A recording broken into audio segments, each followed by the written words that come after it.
মাদকের শেষ শিকড় উপড়ে না ফেলা পর্যন্ত আমাদের এই অভিযান বন্ধ হবে না। তোমাদেরকে সাথে নিয়ে এই সমাজকে মাদক মুক্ত করব করব করব ইনশাআল্লাহ।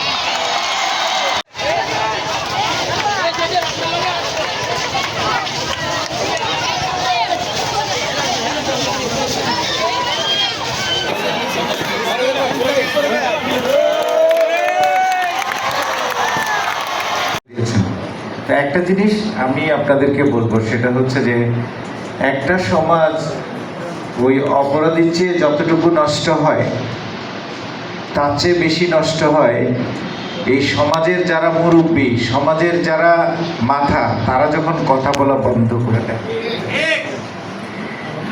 আজকে আমি অত্যন্ত আনন্দিত এবং অভিভূত যে এখানে সমাজের সকল পেশার মানুষ, সকল স্টেক হোল্ডার স্বতঃস্ফূর্তভাবে অংশগ্রহণ করেছেন, আমাদের এই অনুষ্ঠানকে সাফল্যমণ্ডিত করেছেন। মাদক বিরোধী অভিযানে আপনাদের যে একটা সমর্থন আছে সেটা আপনারা প্রকাশ করেছেন। এখন আমরা সরাসরি অ্যাকশনে যাব।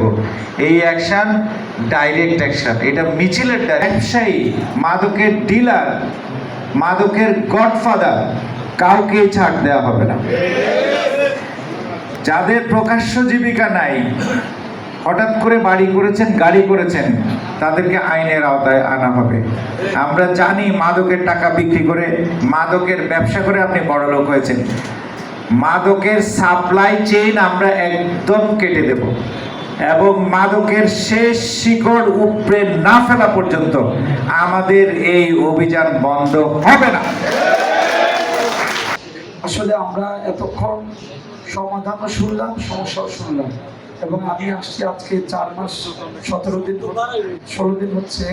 সব জায়গায় কিন্তু কয়েকটা উপজেলাতে গেলাম, বিশেষ করে আখাউড়া, বিজয়নগর, কসবা, এগুলোতে সবাই একই কথা বলছেন যে যারা মাদকের বিরুদ্ধে কথা বলছেন তাদের মধ্যেও মাদকের লোক আছে। যেখানে কমিটি করা হচ্ছে সেখানেও মাদকের লোক আছে। আবার সবাই বলতেছেন যে আমরা সচেতন হলেই হবে। তাহলে কোন দিকে সমাধানটা হবে? এই অভিযোগগুলো আমি অস্বীকার করি না।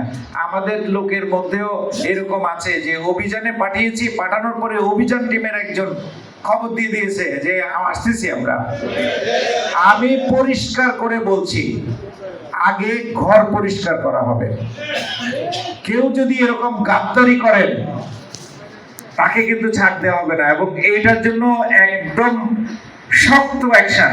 আমি এর আগে সিলেট মেট্রোপলিটন কমিশনার ছিলাম, এরকম বেশ কিছু লোককে চাকরি থেকে বের করে দিয়েছি শুধুমাত্র তাদের এই গাদ্দারির কারণে।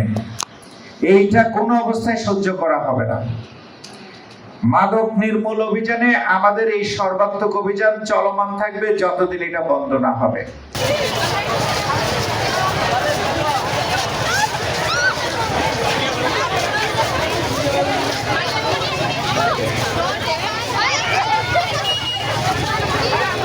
তোমাদের সবার সাথে আবার দেখা হবে। এখন আমরা মাদকের উপস্থিত হয়েছ, তাদেরকে ধন্যবাদ জানাচ্ছি। সবাই ভালো থেকো।